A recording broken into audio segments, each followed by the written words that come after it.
महर्षी वाल्मिकी ऋषी यांचं मंदिराचं आज आम्ही याच्याने उद्घाटन केलं। खूप दिवसांची सर्वांचं इच्छा होती की आमच्या गावामध्ये महर्षी वाल्मिकी ऋषींचं मंदिर बनावं।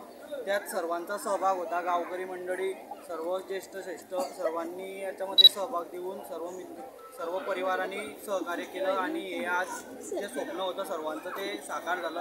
एवढं बोलून मी माझे 2 शब्द संपवतो। आमच्या गातेगावामध्ये बऱ्याच वर्षापासून वडीलधाऱ्या ज्येष्ठ नागरिकांची आणि आमच्या युवा कार्यकर्त्यांची बऱ्याच वर्षापासून इच्छा होती की आमच्या गावामध्ये आद्यकवी महर्षी वाल्मिकी ऋषी यांच्या मंदिराची स्थापना व्हावी।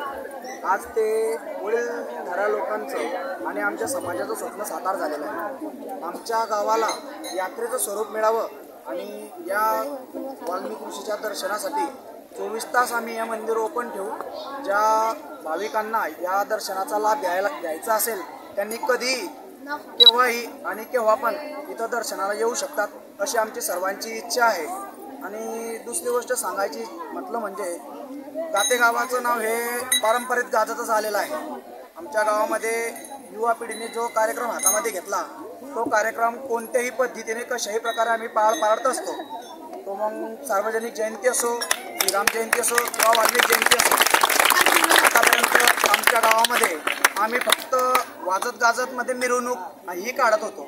पण आज ही जी मिरवणूक आम्ही काढत आहे ही तुमच्या सर्वांच्या समोर आहे की आमच्या गावामध्ये